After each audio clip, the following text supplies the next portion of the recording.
Bollywood actress Sonam Kapoor ने साल 2018 में दिल्ली बेस्ड बिजनेसमैन आनंद आहूजा से शादी की थी, जिसके बाद एक्ट्रेस ने अपने एक इंटरव्यू में बताया था कि आखिरकार उन्होंने आनंद को ही अपना जीवन साथी क्यों चुना।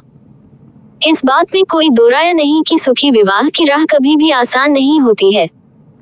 इस रिश्ते को बनाए रखने के लिए समय, ध्यान और कभी कभार ऐसी चीजें करनी पड़ती हैं जिनसे आपका मतलब दूर दूर तक नहीं होता है।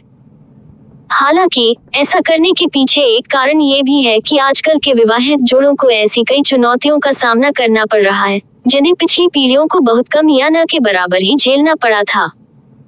यही एक कारण भी है कि ज्यादातर कपल्स अक्सर यह सोचने पर मजबूर रहते हैं कि एक सुखी और प्रेमपूर्ण शादी को चलाए रखने के लिए ऐसा क्या किया जाए जिसकी वजह से उनके रिश्ते में हमेशा ही खुशी बनी रहे। खैर, इस मामले में बॉलीवुड एक्ट्रेस सोनम कपूर बहुत लकी हैं, जिन्हें न केवल अपनी पसंद का पार्टनर मिला बल्कि दोनों के बीच ऐसी कई चीजें कॉमन थीं, जिन्हें देखकर सोनम ने झट से आनंद का हाथ थाम लिया था। दरअसल, शादी के कुछ महीनों बाद सोनम ने एक मीडिया पोर्टल को इंटरव्यू देते हुए अपनी शादीशुदा जिंदगी के बारे में कई राज खोले थे, जिसमें उन्होंने बताया था कि आखिरकार उन्होंने किसी एक्टर को छोड़ आनंद को ही अपना जीवन साथी क्यों बनाया। सोनम और आनंद के रिश्ते की खूबसूरती का अंदाजा आप इस बात से ही लगा लीजिए कि इन दोनों ने एक दूसरे को वैसे ही स्वीकार किया है जैसे कि वह हैं।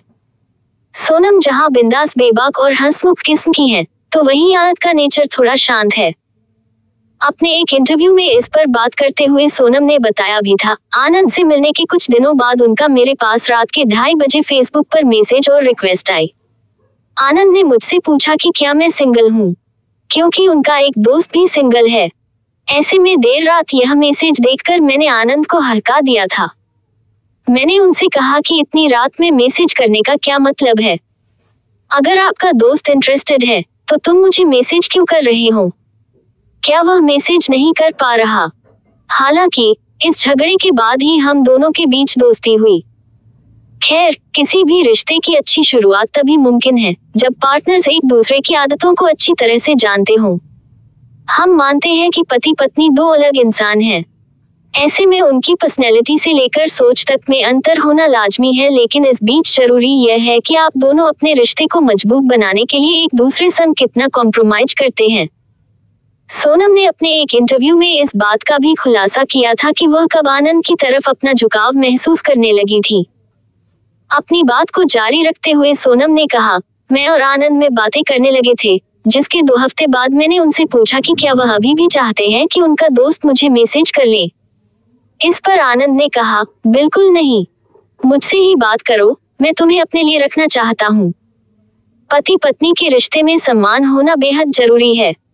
जो लोग मतलबी या अपमानजनक तरीके से अपने पार्टनर से बात करते हैं, उनके रिश्ते में न तो कभी भावनात्मक लगाव शामिल हो पाता है बल्कि मानसिक पीड़ा भी दोनों लोगों को घेरे रखती है।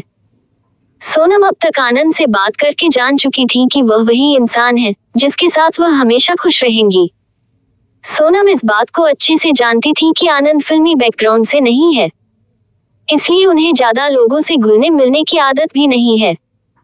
यही एक कारण भी है कि सोनम कभी भी आनंद को ऐसी चीज करने के लिए फोर्स नहीं करती हैं जिसमें उनकी खुशी न के बराबर हो। सोनम हमेशा ही अपनी पर्सनल और प्रोफेशनल लाइफ में तालमेल बनाकर चली हैं, जिसकी वजह से उन्हें कभी भी अपने शादीशुदा रिश्ते में समानताएं ढूंढने की जरूरत नहीं पड़ी। यही नहीं, आनंद भी सोनम की छोटी छोटी चीजों का ध्यान रखते हैं। आनंद के शुरुआती प्रपोजल प्लान के बारे में बात करते हुए सोनम ने अपने एक इंटरव्यू में बताया था कि आनंद मुझे ऑक्सफोर्ड लाइब्रेरी में लेकर जाना चाहते थे, क्योंकि इसे दुनिया की सबसे अच्छी लाइब्रेरी माना जाता है। वहीं वह मुझे शादी के लिए प्रपोज भी करने वाले थे। हालांकि वह ऐसी हिम्मत नहीं जुटा पाए और एक दिन अचानक उन्होंने सड़क के बीचों बीच मुझे प्रपोज कर दिया।